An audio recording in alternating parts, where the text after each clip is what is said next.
আসসালামু আলাইকুম প্রিয় বন্ধুরা, এই যে দেখেন একদল তৌহিদি জনতা ও ইসলামিক সৈন্যবাহিনী এরা 5ই সেপ্টেম্বর নুরা পাগলার মাজারে হামলা করে। তো কেন হামলা করে, কি কারণে হামলা করে, তো চলেন আমরা দেখব এবং শুনব। ফুল ভিডিওটা দেখার চেষ্টা করব। না দেখলে আপনারা মূল সত্যটা বুঝতে পারবেন না এবং জানতে পারবেন না কেন নুরা পাগলার লাশ কবর থেকে তুলে নিয়ে তৌহিদি জনতা পুড়িয়ে দিল। তো চলেন আমরা দেখি ভিডিওটা।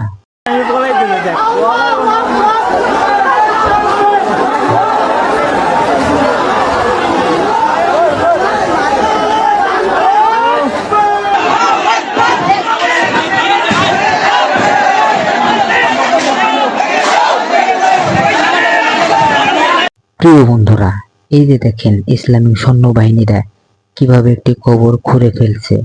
এটাই হচ্ছে নুরা পাগলার রওজা শরীফ। তো চলেন আমরা দেখব কিভাবে একটি লাশ কবর থেকে তুলে ফেলে নিয়ে পুড়িয়ে দিল।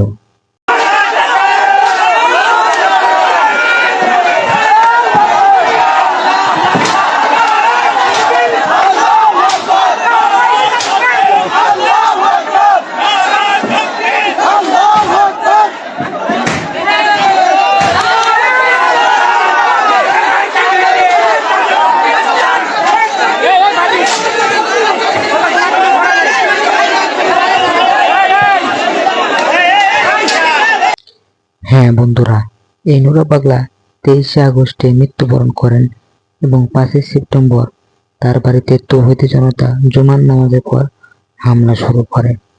তো বন্ধুরা, তার রওজা শরীফে হামলা করে এবং তার বাড়িঘরের উপরে হামলা করা হয়। তার বাড়িঘরে আগুন দিয়ে জ্বালিয়ে দেওয়া হয় এবং বাড়িঘর ভাঙচুর করে বিভিন্ন জিনিসপত্র বন্ধুরা বিভিন্ন ধরনের মানুষ নিয়ে যায়। তো বন্ধুরা, এই নুরা পাগলা নিজেকে নাকি ইমাম মেহেদী বলে দাবি করেছেন। তার রোজাটা মাটি থেকে অনেক উপরে করা হয় এবং তার রোজা শরীফটা কাবা শরীফের মতন করা হয়েছে। তো বন্ধুরা, এই নুরা পাগলা 23 আগস্টে মৃত্যুবরণ করেন। 5ই সেপ্টেম্বর তার বাড়িতে হামলা করা হয়।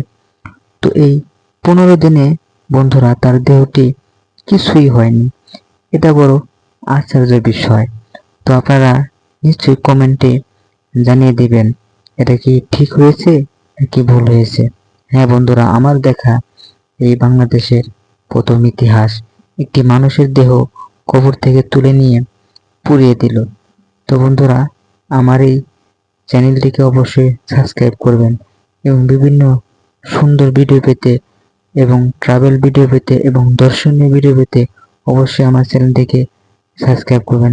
হ্যাঁ বন্ধুরা, এই নুরা পাগলার দেহটা তুলে নিয়ে তার বাড়ি থেকে আধা কিলোমিটার দূরে গোয়ালন্দ মেন সড়কে নিয়ে তার দেহটা এই তৌহিদি জনতা পুড়িয়ে দেয়। তো চলেন আমরা দেখি এই কিভাবে পুড়িয়ে দিল। তো চলেন, এই যে দেখেন পুড়িয়ে দেওয়া।